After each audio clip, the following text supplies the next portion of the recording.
हे friends, very good morning friends. इस video में हम रैडको कैपिटल लिमिटेड के बारे में जानकारी लेंगे और उससे पहले मैं आपको बता देता हूँ कि एक सेक्टर क्या है। एक अल्कोहल सेक्टर बेस्ड कंपनी है और रैडको कैपिटल लिमिटेड के बारे में जानकारी लेने से पहले पहले हमें थोड़ा सा आइडिया इसके सेक्टर के बारे में ले लेना चाहिए। जैसे कि मार्केट साइज़ क्या है, करंट मार्केट साइज़ अगर इस सेक्टर का देखा जाए तो 4.5 लाख करोड़ का है। इसमें एक्सपेक्टेड कितना है कि 2030 तक ये 7 लाख करोड़ पहुंच सकता है।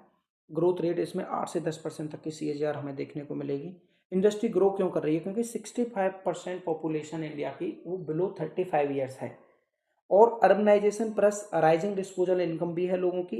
लोग ब्रांडेड प्रोडक्ट की डिमांड आज बढ़ रही है और एथेनॉल ब्लेंडिंग की बात की जाए तो आपको पता है कि फ्यूल सेक्टर, अल्कोहल इंडस्ट्री जो है फ्यूल सेक्टर को सपोर्ट कर रही है, इसलिए इस सेक्टर में हमें एक अच्छी खासी ग्रोथ देखने को मिल सकती है। करंट स्टेटस में अगर बात की जाए तो whisky India world largest whisky consumer है।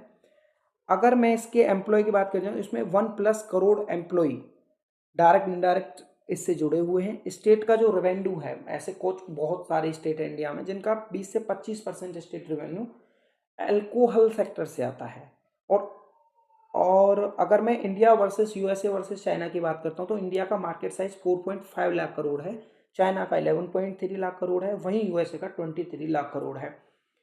अगर मैं इसके पर कैपिटा कंजम्पशन की बात करता हूँ तो इंडिया का पर कैपिटा कंजम्पशन सबसे कम है 6.5 लीटर पर ईयर और यहाँ 7.2 लीटर पर ईयर चाइना का है, 9.8 लीटर पर ईयर इनका यूएसए वालों का है। इसमें फ्यूचर ट्रेंड किस लिए है? Online alcohol delivery started some state, आप जानते हैं कि कुछ स्टेटों में ऑनलाइन अल्कोहल डिलीवरी भी हो रही है। Demand growing for low calorie and premium drinks की डिमांड भी है। गवर्नमेंट एथेनॉल ब्लेंडिंग टारगेट क्या है? इन्होंने बोला है कि ये जितना हम पेट्रोल और ये फ्यूल है इसमें 20% तक का एथेनॉल होगा। तो कुछ कंपनियां इस सेक्टर में ऐसी हैं जो एथेनॉल बनाती हैं और वहाँ से इनमें एक अच्छी खासी ग्रोथ हमें देखने को मिल सकती है। Smart tech based supply chain and logistic, India has lowest per capita but fastest growth globally. India has lower per capita but fastest growth globally है इंडिया के पास में। तो दोस्तों, अगर आपको ये वीडियो अच्छा लग रहा हो तो वीडियो को, चैनल को प्लीज़ सब्सक्राइब कर दीजिएगा एंड वीडियो को लाइक शेयर करना ना भूलिएगा। तो चलिए स्टार्ट करते हैं रेडको के बारे में। सबसे पहले मैं कंपनी के ओवरव्यू की बात करूंगा। ओवरव्यू में अगर देखा जाए तो कंपनी 1943 में शुरू हुई थी। पहले इसका नाम रामपुर डिस्टिलरी हुआ करता था।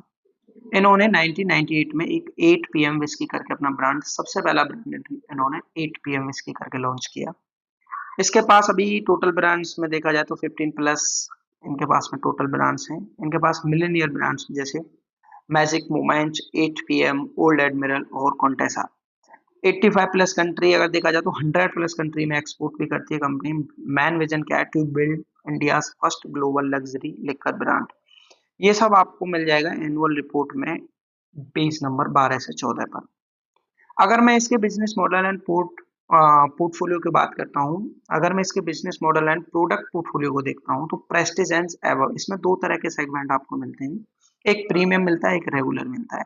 ये प्रेस्टीज एंड एवो का मतलब है कि यहाँ पर इनका जो ये ब्रांड है थोड़ा महंगा है और रेगुलर में एक नॉर्मल प्राइस इसका रहता है। जैसे प्रेस्टीज में देखा जाए तो मैजिक मोमेंट पोर्ट का मिलेगा, रामपुर सिंगल माल्ट मिलेगा, रॉयल रणथंभौर विस्की मिलेगी और मॉर्फिस ब्रांडी मिलेगी। और रेगुलर में 8 PM ओल्ड एडमिरल ब्रांडी और कॉन्टेसा रम भी मिलेगा। अब वही बात करते हैं कि ये जो ब्रांड कंपनी बना रही है इसकी पोजीशन क्या है। वर्ल्ड लेवल पर इसकी कोई पोजीशन है नहीं है। जैसे मैजिक मोमेंट वोडका को देखा जाए तो 6th लार्जेस्ट वोडका है। 8 PM प्रीमियम ब्लैक विस्की की अगर बात की जाए तो 13th लार्जेस्ट इंडियन विस्की है।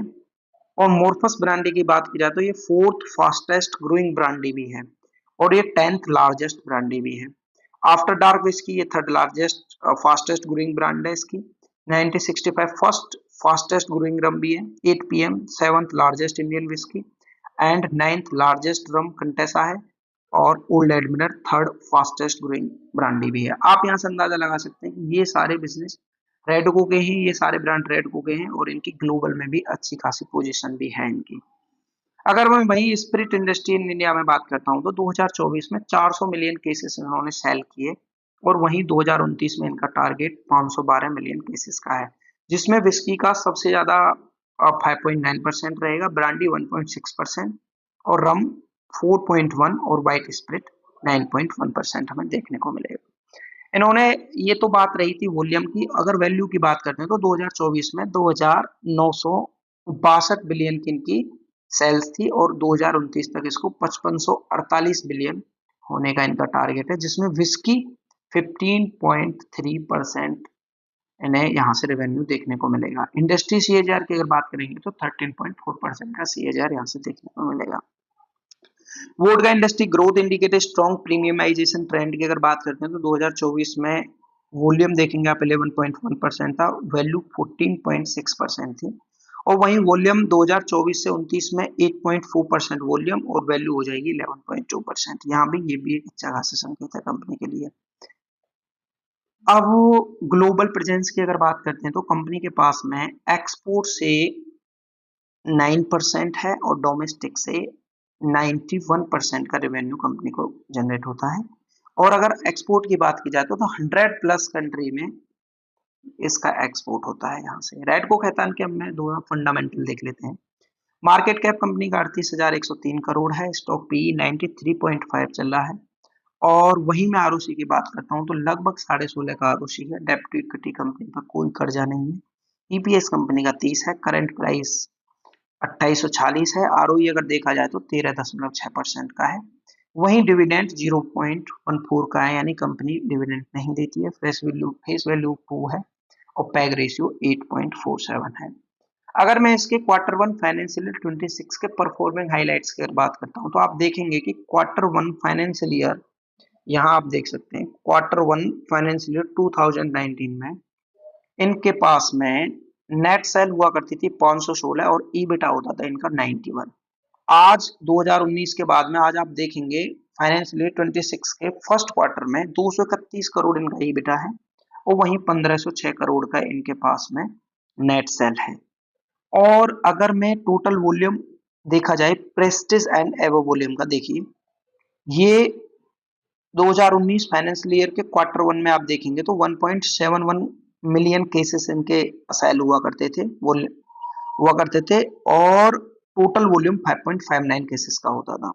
आज अगर वही केस देखे जाए इनके तो 3.84 मिलियन केस इनके हैं प्रेस्टीज एंड एबव वॉल्यूम में देखा जाता है, यानी आप प्रीमियम जो इनका ब्रांड है उसमें 3.84 और टोटल 9.72 मिलियन केस हमें देखने को मिलते हैं।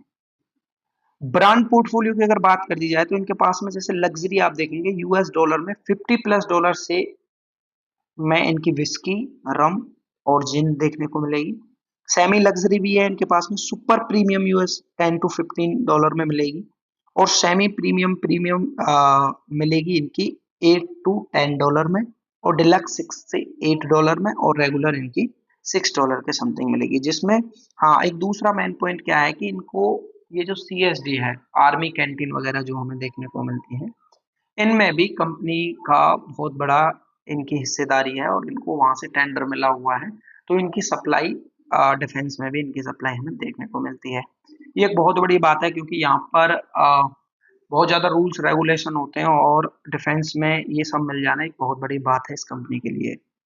अगर मैं इनका एक रामपुर इंडिया सिंगल माल्ट है, यानी रामपुर और रणथंभौर दो ये हो गए और इनके पास में एक दो इनके वो हैं, मतलब बोल सकते हैं आप इनके एक रामपुर इंडियन सिंगल माल्ट की अगर बात करते हैं तो रामपुर डबल कास्ट का आप देखेंगे प्राइस इसका $100 है और वहीं सिग्नेचर रिजर्व की अगर बात करते हैं तो इसका $6,000 तक का प्राइस है। यानी रामपुर के में इसके पास ऐसे ऐसे ब्रांड है जैसे ये पीएक्स हो गया, ये सेलेक्ट हो गया, अभी ये रामपुर सिग्नेचर ये करके बनाई है, ये इनके बहुत महंगी ब्रांडेड में है जो कि फॉरेन में इनसे अच्छा खासा रेवेन्यू हमें मिलता है। अगर इंडिया कंज्यूमर स्टोरी की बात करते हैं तो यूएस में अगर आप देखा जाए तो यूएस में 11.4 और यहाँ 18.6 था 2013 से 2023 में, और वहीं अगर इंडिया की बात की जाए तो 1.1 से 2.1। ये क्या है, ग्लोबल कंजप्शन मार्केट है यहाँ का, 1.1 से 2.1 है। इंडिया की कंजप्शन ग्रोथ आप देखेंगे तो आप पाएंगे कि सबसे ज्यादा कंजप्शन ग्रोथ इंडिया की है, जैसे 7.2% CAGR से रिटर्न जो है अल्कोहल इंडस्ट्री में इंडिया का है। उसके बाद में चाइना का आता है 7.1, फिर यूएस आता है, फिर जर्मनी, उसके बाद जापान। अब ये कह रहा है कि India's income pyramid, population with annual gross income US dollar 100 could record the highest growth CAGR in 5 year. जैसे आप देखेंगे कि $5,000 से $10,000 के बीच में इन्होंने 2010 में 25 मिलियन केसेस अपने सेल किए, और ऐसे ही 2,500 से लेके $5,000 के बीच में इन्होंने 79 केसेस किए। यहाँ 1500 से 2,500 के बीच में 128, और लेस देन $1,500 से नीचे इन्होंने 612 किए। अभी आप देख सकते हैं कि 12 से 40 हो गया, लग्जरी इनका प्रीमियम देखेंगे 79 हो गया, जो कि 2028 तक ये 40 का 88 हो सकता है और 79 का 146, यानी आप कह सकते हैं यहाँ से हमें एक बेहद सीएजीआर, बहुत शानदार सीएजीआर, यानी 17% तक का सीएजीआर हमें लग्जरी से और प्रीमियम से 13% का सीएजीआर देखने को मिलेगा। वहीं मैं इसके की फाइनेंशियल मैट्रिक्स की अगर बात करता हूं तो रेवेन्यू फ्रॉम ऑपरेशन आप देखेंगे फाइनेंशियल ईयर 25 में, यहाँ अगर आप देखते हैं 4,265 करोड़ का इनका रेवेन्यू आता था, वही इस बार 5,313, यानी आप कह सकते हैं कि बहुत शानदार रिटर्न रहे हैं। Q4 से अगर इसकी कंपेयर करता हूं तो 4,485 होता था, आज 5,313 है। वहीं में इसके प्रॉफिट बिफोर टैक्स की अगर बात करते हैं, प्रॉफिट बिफोर टैक्स ये रहा 101 करोड़ हुआ करता था फाइनेंशियल 25 के फर्स्ट क्वार्टर में, और यहाँ हो गया इनका 177 हो गया, यानी 101 से 177, इसमें भी हमें 75% तक की ग्रोथ हमें देखने को मिली। नेट प्रॉफिट भी आप देखेंगे 76.3 से 133.3 करोड़ का हो चुका है। क्वार्टर ऑन क्वार्टर आप देखेंगे 18.5%, 15.2, 37.2%, ये सब हमें देखने को मिलेगा यहाँ पर। Financial performance, revenue from operations मैंने कर दिया। ईबिटा की अगर बात देखते हैं तो ईबिटा फाइनेंशियल ईयर 25 में 148 हुआ करता था, जो कि आज 230 करोड़ का है। ठीक है, इसमें हमें एक बेहद, इसमें आप देखेंगे तो इसमें कंटिन्यू ग्रोथ हमें देखने को मिलती है, जैसे कि मैंने आपको पहले दिखाया था। और रेवेन्यू ब्रेकअप की प्रेस्टीज एंड एवम में 499 से 713 करोड़ पहुंच गया है, रेगुलर में 236 से 349 करोड़ पहुंच गया है। वही नन IMFL देखा जाए तो इंडियन मेड फॉरेन लिक्विड में देखा जाए तो 391 से 436, इसमें भी हमें अच्छी खासी ग्रोथ देखने को मिली है। ठीक है, अगर मैं इसके शेयर होल्डिंग पैटर्न की बात करता हूं तो कंपनी के पास में 40% प्रमोटर की होल्डिंग है, वहीं FI ने इस बार 16.95 से 17.77, लगभग 1% तक की होल्डिंग को इंक्रीज किया है FI ने। DI ने थोड़ा 1% तक को इसमें सेल किया है, पब्लिक के पास में 16.03 की इसके पास में होल्डिंग है। वहीं global presence and export strategy की बात करता हूं तो कंपनी मैंने बता दी 100+ में वो करती है। Rampur India single malt award winning है यूके US में। मैजिक मूवमेंट वोड का मार्केट लीडर है इंडिया में। फोकस ग्लोबल प्रीमियम सेल पर है। ये सब डाटा आपको पेज नंबर 12-13 पे मिल जाएगा। केपेक्स की अगर बात करता हूं तो रामपुर डिस्टिलरी एक्सपेंशन अंडरवे में है। Target largest Indian malt plant बनाने जा रहे हैं। केपेक्स प्लान 2,500 करोड़ का केपेक्स प्लान है इनका नेक्स्ट 3 ईयर का। ये सब आपको पेज नंबर 11 पे मिल जाएगा। अब इसके साथ इसके कुछ कंपटीटर हैं, इसके साथ पीयर कंपनी जो है, एक यूनाइटेड स्पिरिट है जो कि मैकडोल और RC बनाती है। रॉयल रॉयल रॉयल कुछ करके है, मैकडोल एंड RC बनाती है। रेडगो कैथान के बारे में हमने बात कर दी। एलाइड ब्लेंडर्स भी है, ऑक्सर चॉइस बनाती है। ग्लोबस स्पिरिट भी कंट्री के लिए लिक्विड एंड एथेनॉल है। Why it stands out, strong premium portfolio company के पास में, इसके पास इतने अच्छे अच्छे प्रोडक्ट हैं। दूसरा क्या है कि अगर इसने विस्की बनाई है तो विस्की में भी इसके पास में डिफरेंट टाइप की विस्की आपको मिलेंगी, जो कि इसके बिजनेस को एक बहुत मजबूत बिजनेस बनाती हैं। और फिर इसमें ये प्रीमियम आपको मिल जाएगा। और इसकी डिमांड अगर देखा जाए तो मैंने अभी डाटा देखा है, फॉरेन में इसकी डिमांड बढ़ती जा रही है। ग्लोबल एक्सपेंशन अंडर भी है। कंसिस्टेंस फाइनेंशियल बहुत अच्छे हैं। क्लीन गवर्नेंस है। अगर इसके मैं जैसे मैनेजमेंट की बात करूं तो पूरा खैतान मैनेजमेंट इसको चलाता है। इसमें क्या हुआ था कि जब 1943 में कंपनी स्टार्ट हुई, 1998 में अभिषेक खैतान जी को इसका जब डायरेक्टर यहाँ का बनाया गया तो उन्होंने सबसे पहले 8PM जो इनकी जो थी ब्रांड जो निकाला था इन्होंने, उसको मार्केट में लॉन्च किया गया। और लॉन्च के 1 साल के अंदर 1 मिलियन केस, यानी एक केस में लगभग 12 बोतल मिलती है। एक साल के अंदर इन्होंने 1 मिलियन केसेस सेल कर दिए थे, जो कि बहुत बड़ा नंबर था। इस नंबर के पीछे क्या था कि उसकी पैकिंग और उसका इतना अच्छा इन्होंने आउटर बनाया था कि लोगों को वो बहुत देखने में बहुत अच्छा लगता था। और क्लीन गवर्नेंस, बैकवर्ड इंटीग्रेशन भी है। रिस्क अगर देखा जाए तो रिस्क फैक्टर कंपनी में बहुत ज्यादा है, जैसे कि excise policy state wide state बदलती रहती है।